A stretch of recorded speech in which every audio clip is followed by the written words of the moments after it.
I know the campaign will have been pretty intense. Parties joining forces, several secretaries brought together so that adding up, the manifestos could make some sense. My two-party alliance might have looked smaller than everyone's, making you think I'm short of whole sense. But trust me, my running mate has never had a match.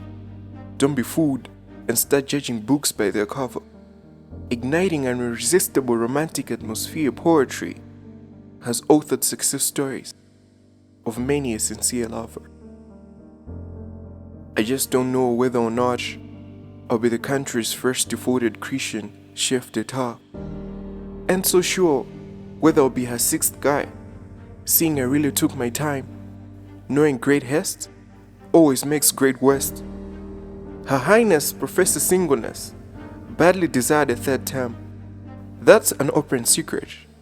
The laws being adjusted, her relatives in the village convinced singlehood would win, had vowed she would forever be a lone lady. African magic gets more real than is projected in your living room. She could only get a guy over their dead body. If her ex won, she knew part of her population wouldn't complain.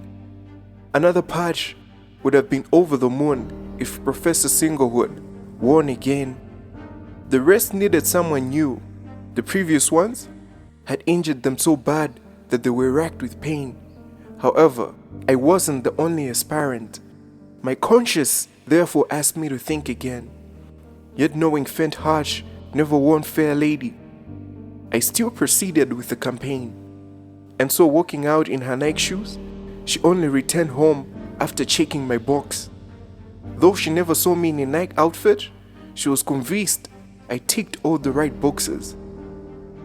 My fellow aspirants might have had their own grievances, but these commissioners were unlike those who are deceived by their appearances. Hence, my landslide victory could only mean one thing: disaster for the other alliances. The celebrations would be more than Christmas and New Year's Eve combined, fireworks being more than the Reds had at Anfield as the long-awaited trophy was lifted. The journey would have been so demanding. With arrival, something we simply anticipated. We'll have a million reasons to praise the Almighty. My single days being a goner. Being called the President of our Republic will without a doubt be more than an honor. But the day I'm voted President, the day Professor Singlehood is finally gone, darkness will have surely surrendered, taken captive by daylight at the crack of dawn. Reality will have dawned on me.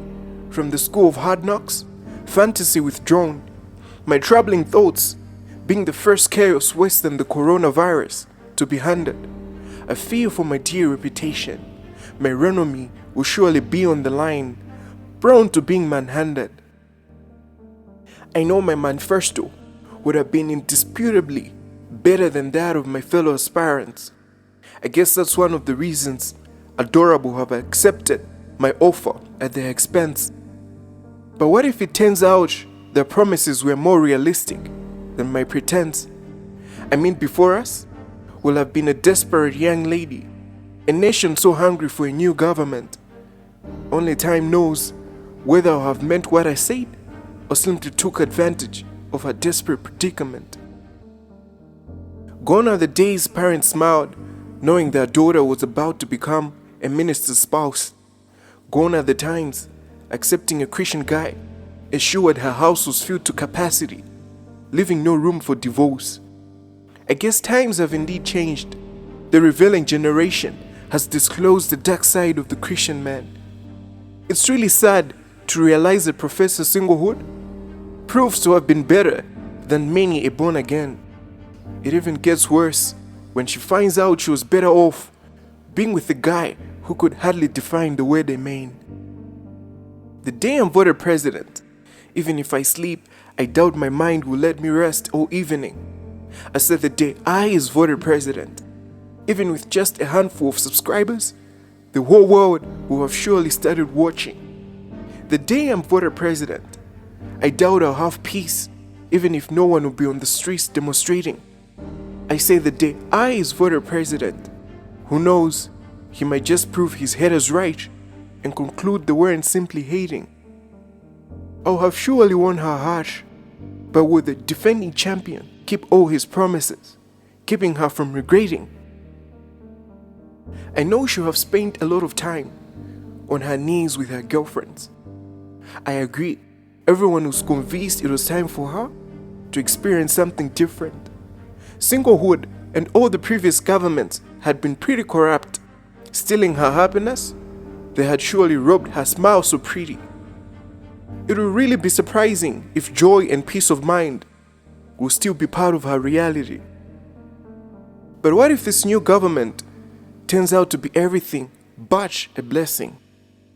What if President I spends his entire first term convincing her singlehood deserves all the blaming? What if it turns out that this new government simply knows how to point out other guys' mistakes? I mean, what if I spends the rest of your days telling you all he hates about your singleness? What if he works hard to make your life no better than it had been before you voted him president? The day I'm voted president, will it be the beginning of her life's brand new season? The day I is voted president, will she have a genuine reason to prove her parents accepting him was the right decision? The day I'm voted president, will her eyes see a reflection of what she had been praying for? The day I is voted president, will her girlfriends agree this guy is a perfect match of the prince she had been waiting for? The past being behind and the future ahead, will I be able to live up to my reputation? The day I'm sworn in, vows exchanged, when I say so help me God, I mean every bit of it.